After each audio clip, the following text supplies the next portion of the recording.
welcome to Autopolis, where we are going to see all sorts of this and that and the other. There's some pretty robust racing here in the Toyota GT86, or if you are so inclined, the BRZ. Now, starting second here, Tidgney said, hold the inside line, otherwise you're in the kitty litter, you'll be pushed wide. So that's what I did. And Vasic still manages to get down the inside. Fortunately, I don't end up in the gravel trap. I would not describe this as a fair move myself. Post it. But to be honest, there was a lot worse going on behind. Here comes Temp, long number, causing a bit of carnage. We're going to stick with JS Bark 7, Johann Sebastian presumably, and we're going to watch me re-overtake Vasic with a move which there is definitely an exchange of paint in. I didn't think it was dreadful. What makes it less dreadful than his move on me is I do leave him space on the outside, and he doesn't actually lose a position. I try and cut back on the inside here. Unfortunately, get a tank slapper on. End up also cutting a corner, which gives me a 0.5 penalty. But we have M. Cotty arriving at great speed here and hitting a lot of people. That's the Toyota in orange. And then I'm in the unfortunate position of being 3 wide into this right-hander. Now, you don't even want to be too wide into this.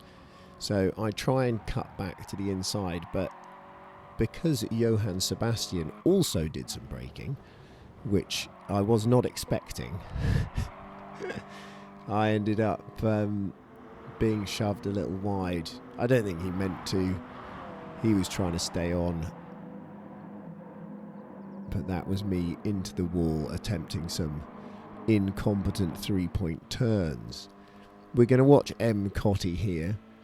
M presumably is for Miley, as into the hairpin he comes in like the proverbial wrecking ball.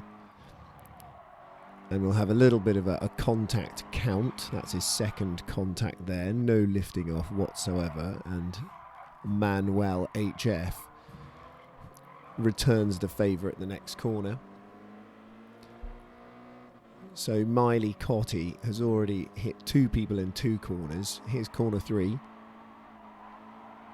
What do you know? Foot flat and more contact. But here is his wrecking ball moment. How many cars he affects with this, I don't know. 1, 2, 3... Probably JS Bark on the outside as well. So it could be really robust racing, this, and I thankfully draw a veil over that incident as a solid 12th place finish. More hope here, starting from second. Moby 11 demonstrates that he's a very reasonable and sensible driver during this. I abandon Tidgney's advice and go for the outside line. How does it work out? Well, pretty reasonably, thanks to the very respectful driving of DSR 10. Nothing much happens for a bit here. It's difficult to get past at Autopolis. Really, you are waiting for a mistake. And that's what we get. If you get a mistake, it's still not even that easy.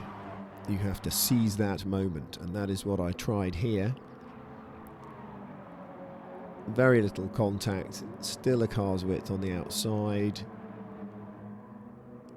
Now really I should press on from here, but we'll see. Let's have a look at that couple of other angles. What makes this possible is you need to still be full on the throttle as you enter this corner. So I'm full on throttle here, and that is normal. I get it stopped on the apex, solid, fair racing. Quite like that overtake. Now, I should have had a good chance of winning this, but you always have to deal with the slipstream here. Leaving a car's width on the outside, managed to stop it on the apex. If you can do that, makes it difficult for a car that's going quicker than you on the apex to get by. Unfortunately, I do a rubbish change here from fourth. No, it was third to fourth, and he catches up with me a bit. I then go deep. He gets to the outside. I leave a car's width, make sure there's no contact, and he rightly gets by because I've made a mistake. And that was how things stayed. But a solid result. Got some good DR points.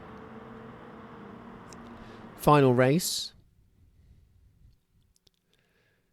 Starting from pole. I was quite encouraged because Moby 11 was behind, and as I said, he'd already demonstrated that he was a very fair driver in his BRZ. So I went for the outside line again, thinking Moby would not hurl it wildly up the inside. And let's see if that's the case. You need to keep your eye on Speed Kiss in fourth position. So Moby shapes for the inside, but sees that it's not on. Follows line astern. Speed Kiss is making his way up from fourth to third here, and by lap 3, he is up to second and pressing for the win. So I'm trying to soak up the pressure. As I said, you really need a mistake here at Autopolis if you're going to let someone past. I need to keep it on the apex and make sure if Speed Kiss is going past, he's got to do it on the outside. And that is pretty much what I managed to get him to do. Recording a rare win here. Hope you enjoyed all of this and that. Feel free to subscribe or like.